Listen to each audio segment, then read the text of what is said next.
Our next presenter is Colin Zacharias. Colin Zacharias is the former technical director of the Association of Canadian Mountain Guides. He has been training mountain guides for something close to 30 years, I believe. He helped train me. He consults with ski operations, highways, all sorts of organizations throughout Canada and the mountain west of the US. And he's here today to talk about keeping it simple and coming home alive.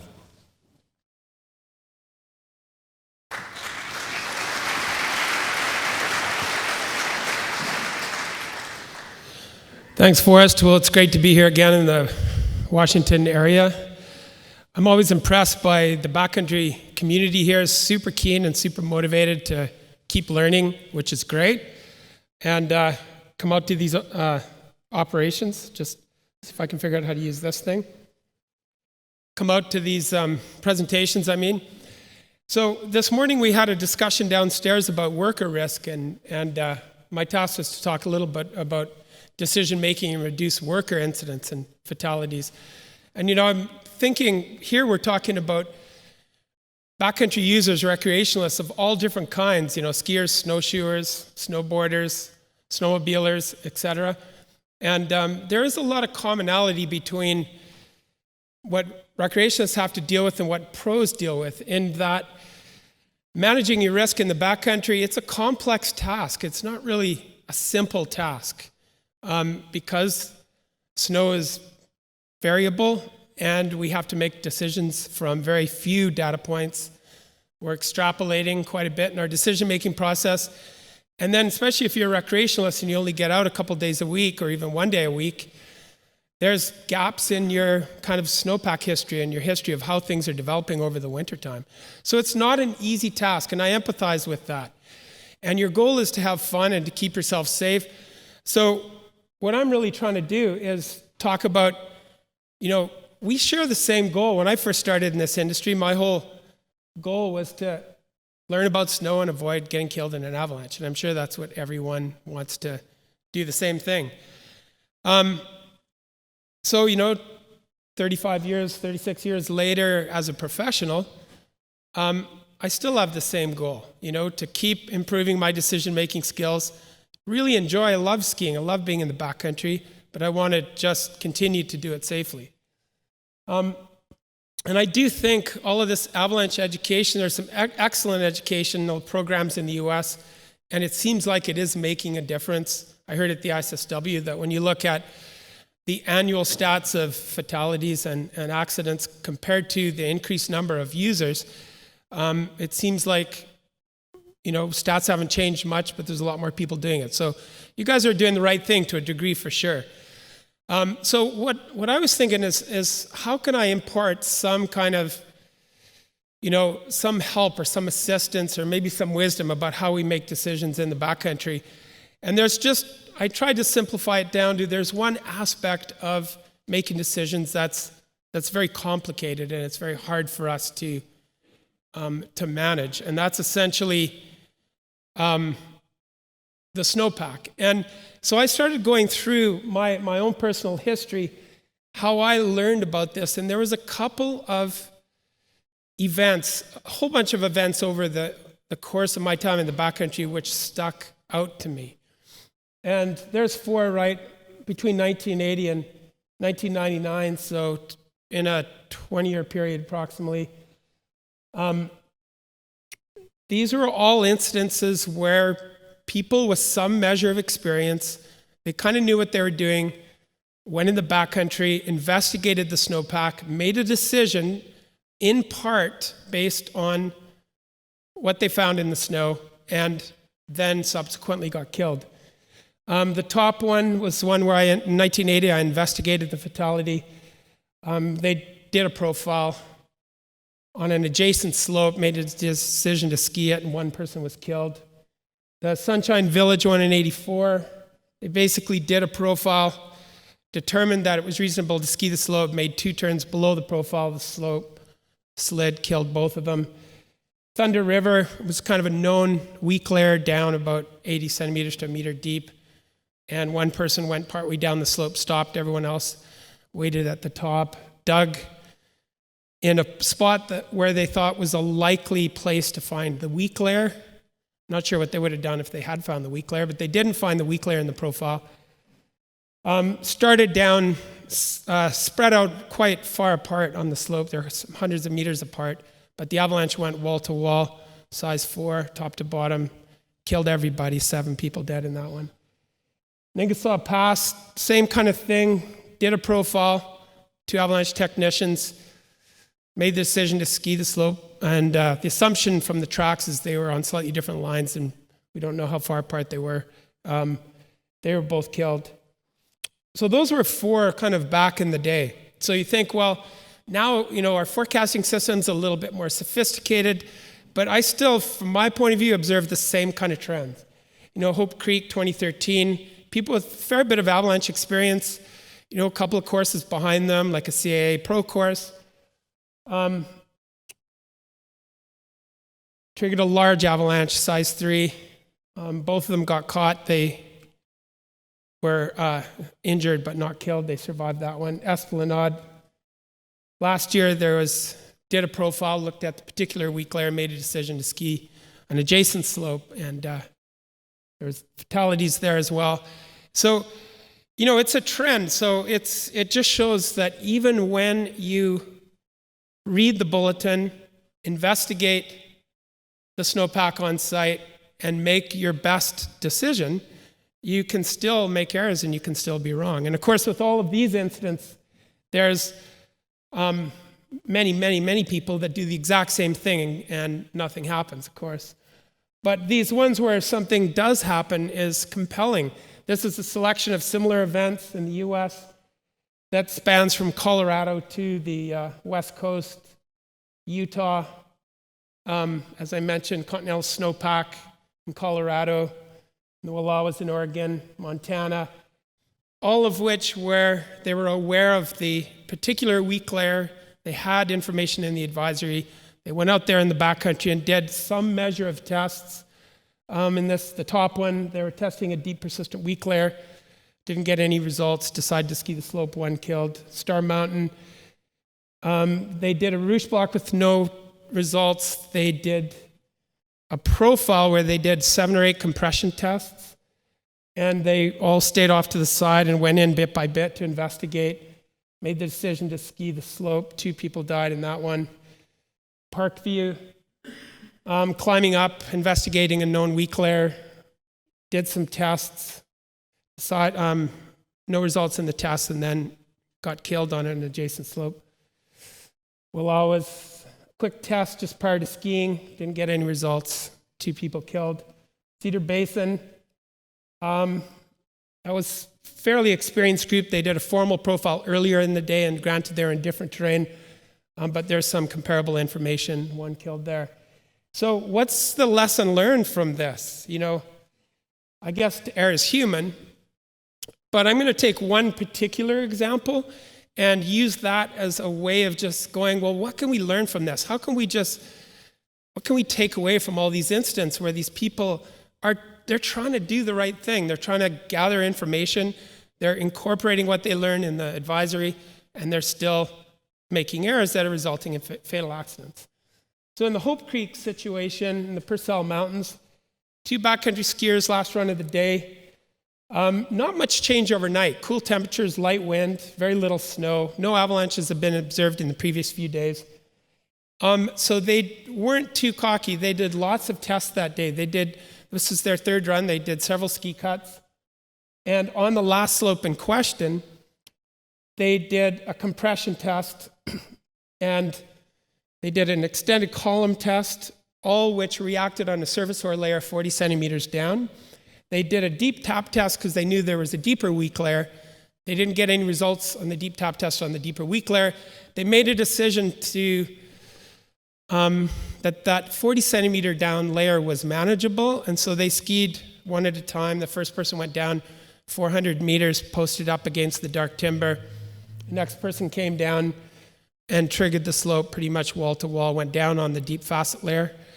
Didn't go on the surface ore layer, went straight down to the facets below.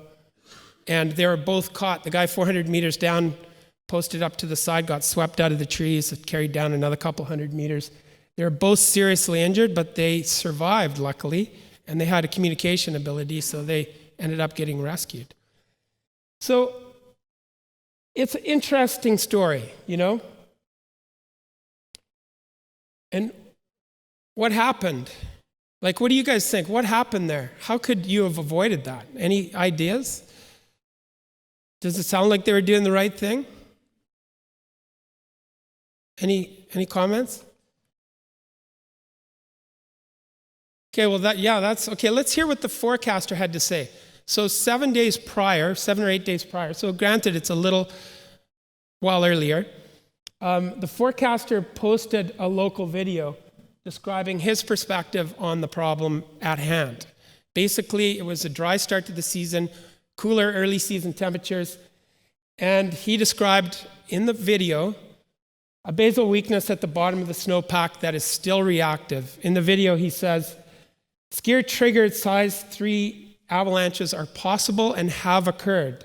Avalanches have triggered larger slopes sympathetically. In other words, a size 3 came down and then triggered an adjacent size 4. Basically says, now's the time to be mindful of slope history.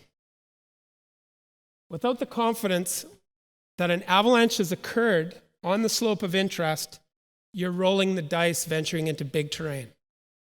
So pretty clear language in terms of risk communication. Basically saying if you don't see blocks and debris and you're 100% convinced that the slope's gone, you're rolling the dice skiing that. So he felt that this was a deeper, persistent layer. It was reactive, and it was going to stay for some time. So I think that's a pretty interesting take-home, because when I looked at that interest, these guys, by the way, have made this information available for the public to learn about these kind of scenarios, and kudos to them.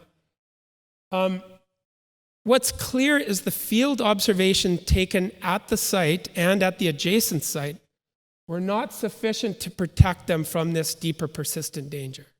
So all the field test did was illustrate the secondary problem, which still was significant, not to underestimate that, but it was less significant than the danger that lurked below. So when I looked at these other incidents, I went through I have a dozen or so from the US, at least maybe more, and lots from Canada, where people conducted tests and then were killed shortly after. The take-home pay to me was that there's a couple of things that were in common here. Everyone's trying to do the right thing, but there's two main factors that are common to almost all of these cases.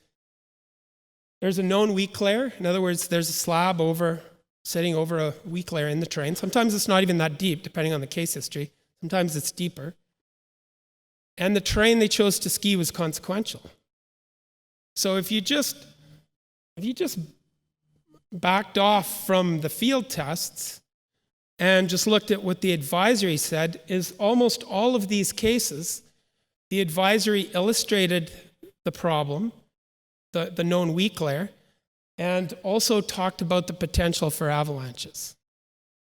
So the interesting thing there is, I asked myself, so why do we make it so complicated?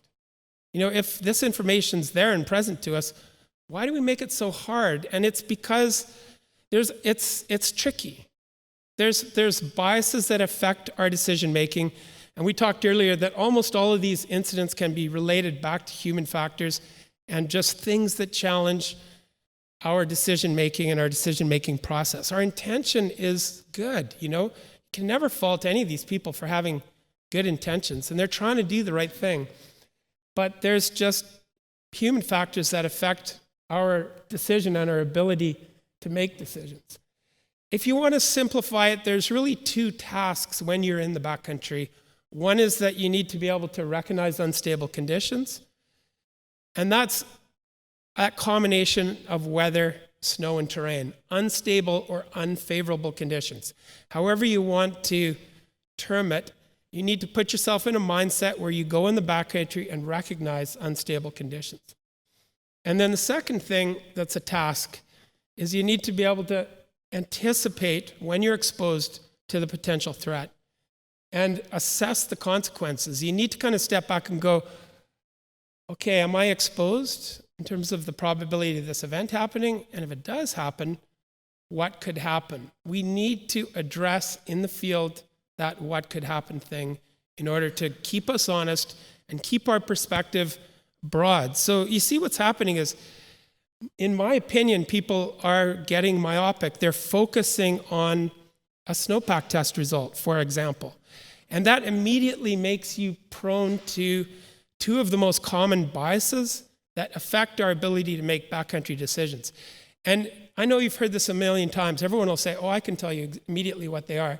There's about 12 or 14 biases out there, but there's two that are very common that constantly reoccur. And one of them is this overconfidence bias. And that's not like, oh, Colin's cocky. He's going out, he knows what he's doing, he's cocky. That's not the kind of overconfidence I'm talking about. I'm talking about this tendency to be more sure about uncertain events than you should be. So in other words, I'm more confident than the evidence warrants. So there's a whole bunch of things that encourage us to be like that. Familiarity. Well, I've skied, let's go there. I've been there 3 times. Like, I got this one, How many times have you heard that? So maybe you just don't look with the same kind of care that you need to. Or I know how to manage this particular problem. Like, say you're skiing the interior BC and it's a surface soil layer, it's 50 down.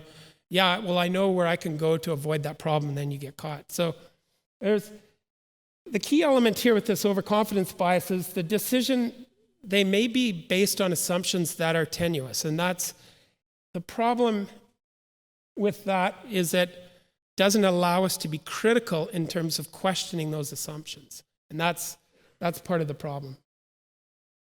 And the second one is what we call the confirmation bias, where we're paying attention to information that confirms our preconceptions. So let's say in the case of Hope Creek, maybe what I drew out of the bulletin was the surface ore problem, because there were avalanches on that surface ore as well. That was 40 down. And being closer to the surface, it was reactive in places. Hadn't been in a couple of days, but maybe that's just forefront in my brain. So I go out there, I'm looking for the surface ore. I perform tests on the surface ore. I get no results in my ECT. I get no results with my ski cut. And now this confirms what I think is the problem, when in reality, it's the basal facets that's the problem, or the deeper facet layer. And it kind of makes us immune to disconfirming evidence. It makes us immune to asking those questions, well, what if it goes on the basal facets? And what if it goes 80 to 100 deep? How big is that avalanche going to be? We dug down, we can see those facets are there. We did a deep tap test on it, nothing happened, but I can see those facets are there. So many times people are using these tests to confirm what they think is happening in the snowpack. And that's why Doug Chabot says, tests don't tell you anything about stability, just use them to define instability. So in other words, what he's essentially saying there is, when we, as a working professional, how we determine whether or not an avalanche is likely to happen, that likelihood of triggering the avalanche, it's a very complicated process where we make sure our staff is trained so all people are observing similarly. We dig profiles all over Hell's Half Acre. We do zillions of tests.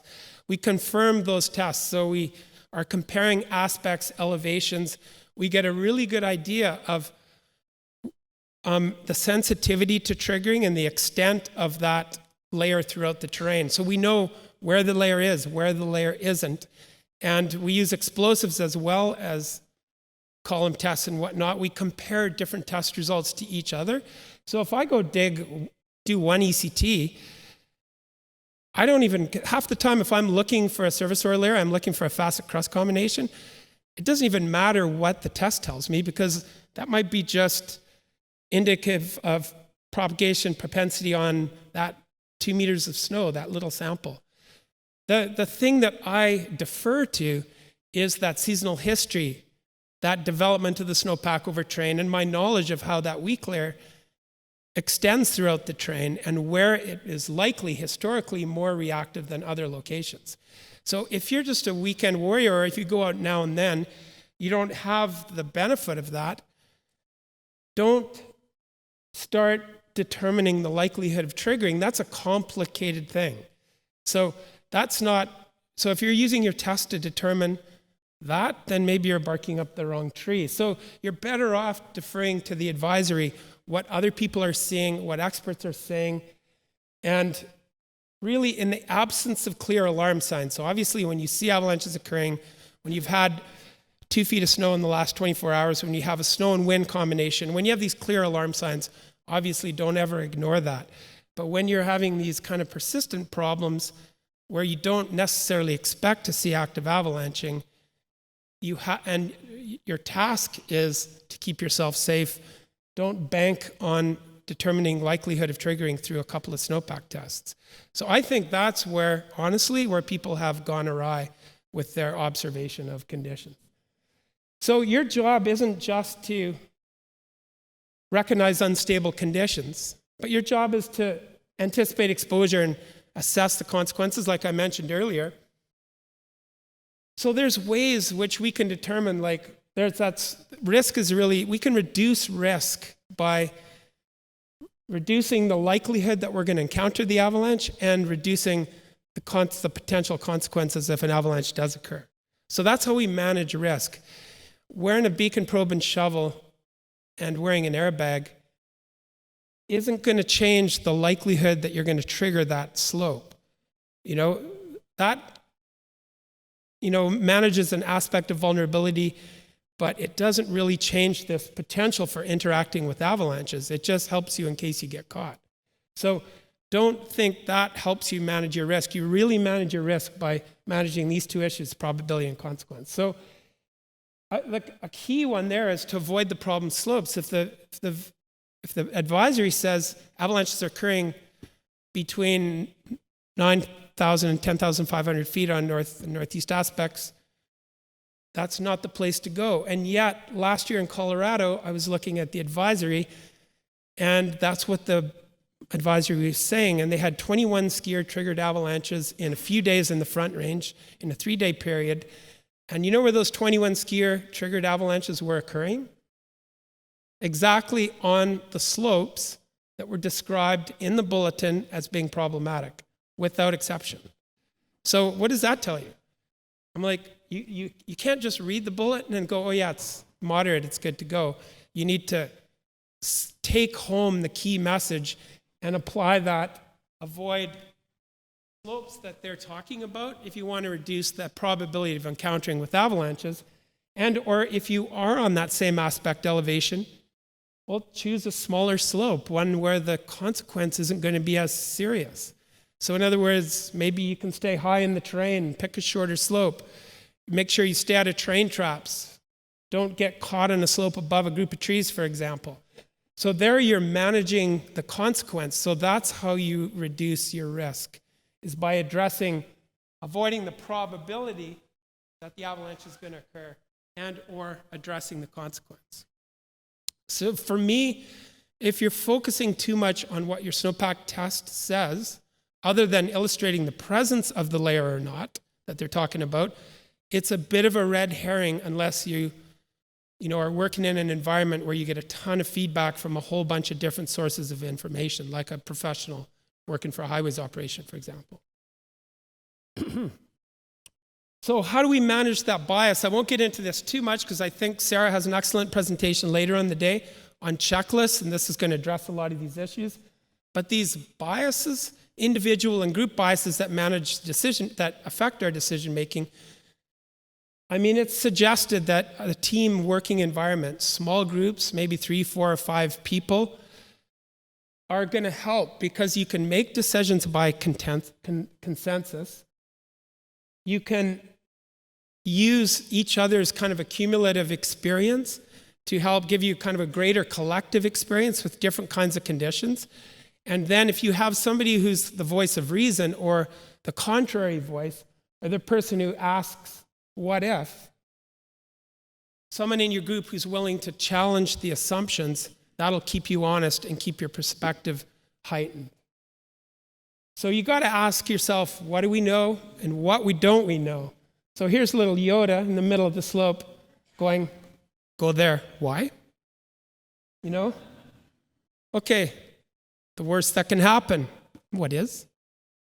So, you know, there's safe, fun options. You know what I love about sledders? How many people are snowmobilers? You know, with the new machines nowadays, there's a lot of sledders that go, well, it's considerable or higher danger, and they go, I can go to this little train park and have a ton of fun and then rip up little gullies and meadows and small slopes, and you know, I don't need to go up that steep slope today. Every dog has their day. Skiers are more specifically task-orientated with a goal of skiing specific terrain, and that sometimes really is another kind of bias that affects our decision-making process.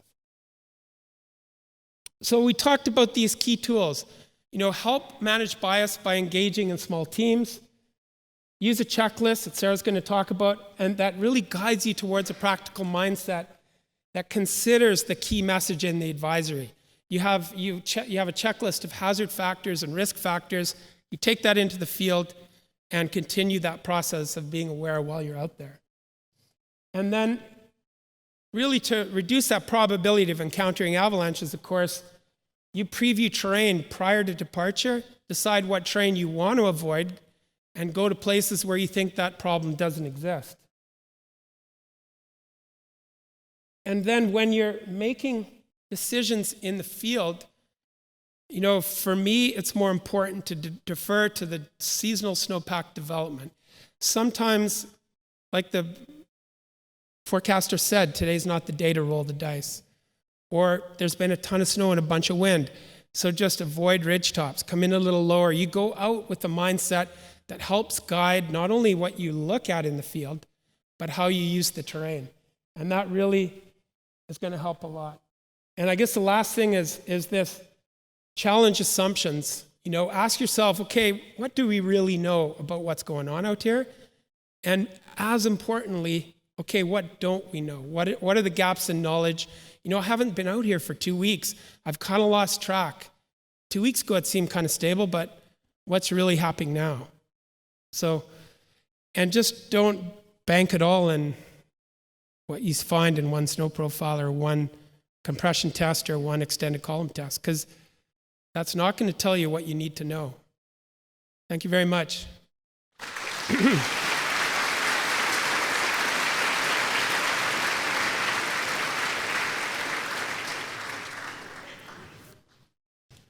Please. Go ahead, speak up. Or come on down. Anyone else who has a question, please come on down to the microphone. Have there been any studies about the specificity or the sensitivity of any of the testing in terms of like any kind of, I doubt level 1, just because I can't imagine how you'd even design like a double-blind random study on just how effective these tests are. Oh yeah, there's been many, many tests and arrays of thousands of test results over the years. And they definitely do find that the information from the larger column tests, like the extended column test, the propagation saw test, for example, where you have a larger sample size, gives you better information in terms of propagation propensity than the smaller column tests, like a deep tap test or a compression test. So those results are quite balanced, and a lot of experienced people are using those to tremendous success to add to what they already know about the snowpack. So I think the thing is it's the whole goal with this isn't to distract from the value of tests. What it clearly illustrates is just how that information is applied to the decision. So in other words, the informed decision about whether snow is stable or not, whether it's likely to be triggered or not, whether the avalanche probability is higher or lower, is gathered from quite an array of information as opposed to like just a few data points. But the tests themselves, if conducted properly and you're well trained and you have good site selection, can give you very good information. Any other questions?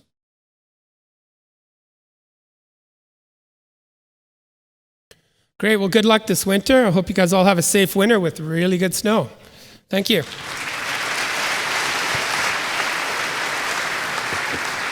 Thank you, Colin. Well done.